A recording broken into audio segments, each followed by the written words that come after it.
Apple recently dropped some new MacBook Pros, and along with it, another iteration of Apple Silicon by announcing the M3, M3 Pro, and the M3 Max chip. But wasn't it just earlier this year that we got the M2 MacBook with the Pro Series chip?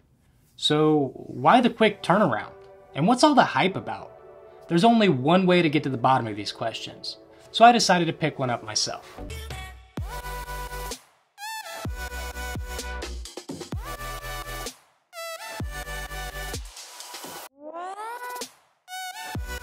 So I've had a chance to spend a few days with it so far and wanted to share some of my initial thoughts on where I think this Mac ranks within the lineup and whether or not you should upgrade. So first things first, with the M3 MacBook Pro with the Pro Series chip, you have two choices when it comes to color. You have the traditional silver, and new to this M3 family is the space black. So of course, I couldn't resist the urge to get my hands on this new color. The first thing I did once I got it unboxed was test how resistant they are to fingerprints. A big concern with any darker colored device is that one of the characteristics for them is becoming fingerprint magnets. Now this new space black color, which is more of a darker gray than a true tone black, uses a new anodization process that's supposed to make it more resistant to fingerprints. And so far, it seems like it's delivering on that promise. I also have here the Midnight M2 MacBook Air, so you can kind of see a side-by-side comparison with the fingerprints. And I have to say, the fingerprints are less noticeable on the M3. As well as once you do get a few fingerprints on it, it's a bit easier to hide them by just wiping it clean. Now, whether or not it would, be just as good with a darker black, I'm not too sure. But either way, the more fingerprint resistance, the better. And I feel like they've done a really great job with this one. And although this is an external difference that'll, stand out and let the entire world know that you have the latest and greatest MacBook, at the end of the day, it's just a color. And nobody's upgrading their MacBook because Apple released a new color. At least, I would hope not. But either way, let's move on and look at some of the more important stuff. The M3 Pro chip and M3 in general introduced a few different substantial improvements to Apple Silicon with the release of this MacBook Pro, and in some areas, more than others. The machine that I have here in front of me is the baseline MacBook Pro with the 11-core CPU, 14-core GPU, 18 gigabytes of unified memory, and 512 gigabytes of storage. And for this device, the price tag is $2,000. And again, this is just the baseline device, and you could always upgrade it using the Apple pricing ladder, adding cores to your CPU and GPU at $200, $600, and $900. You can add memory up to 128 gigabytes with the M3 Max chip at $200 and $400 increments. And of course, you could always upgrade your storage for a premium price all the way up to 8 terabytes. So nothing too crazy outside of the norms.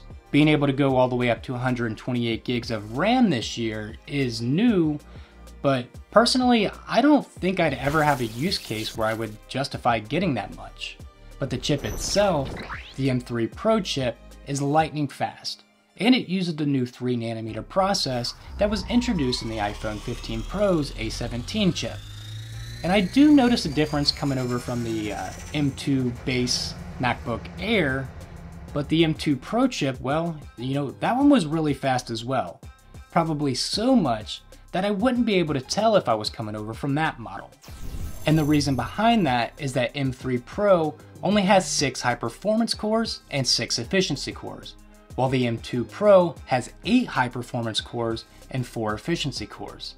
Now, early results that I've seen shows that M3 Pro has a single core score of 3,035 and a multi-core score of 15,173.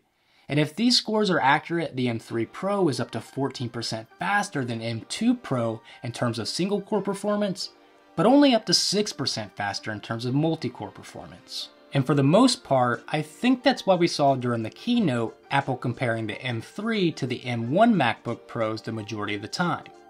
But when you think about it, they probably did that for a couple different reasons.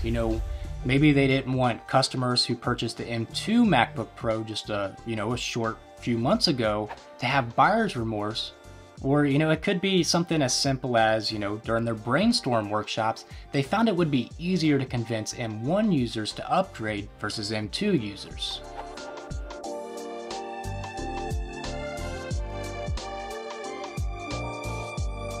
Now either way, it still has a bump in performance. And with that bump in performance, Apple is claiming that you'll still get up to 22 hours of all-day battery use. And while that's great, I have read some reports of people putting them to the test with local playback and crossing that 30-hour threshold. Now, like I've said, I've had this device for a few days now, and I've only had to charge it to 100% twice. And that's with the heavy use that comes with getting a brand new MacBook. Keeping the great battery life or, even improving upon it while at the same time being more powerful is definitely impressive. And if CPU and battery life performance isn't enough to sell you on this device, there was some slight enhancements made to the ProMotion XDR Display, with SDR content now being supported up to 600 nits versus the 500 nits brightness on previous models. And since we're talking about MacBooks, this might be a good time to share with you the sponsor of today's video, MacPaw, and in particular their flagship product, Clean My Mac.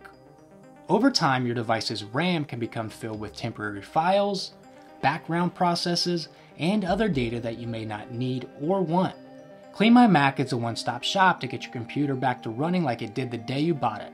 And it's super easy to install, whether that's from the App Store or straight from their website. And after that, it takes no skill whatsoever.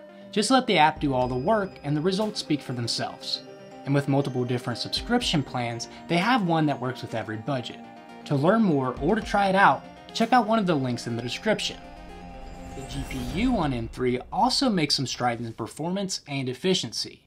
And while I'm not a huge gamer by any means, I was starting to notice significant battery drain on the M2 when editing video in Final Cut Pro. So it's nice to see that the M3 can output relatively the same performance while only consuming a fifth of the power.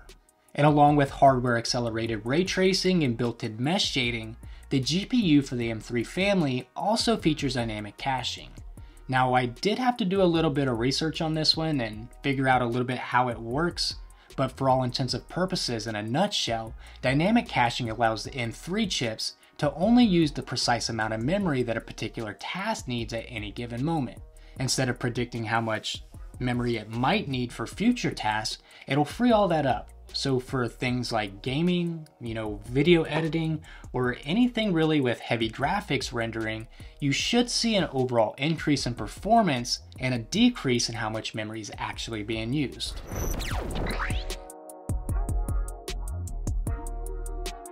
So after a few days in, I'd probably have to say that I'm kind of buying into all the hype surrounding these new MacBook Pros. I mean, they're faster in each and every way that you look at it. It does have a slightly better battery life, and of course, this awesome new color. But these devices definitely aren't cheap, and you are charged a premium for all the great benefits that come with M3. So, I mean, on the other hand, if you already have the M2 Pro or even the M1 Max, the cost to performance ratio probably doesn't justify upgrading. But I am planning on doing some testing of my own over the next couple of months and publishing it right here on this channel. So make sure you subscribe and stay tuned. Thanks for watching, and I'll see you in the next one.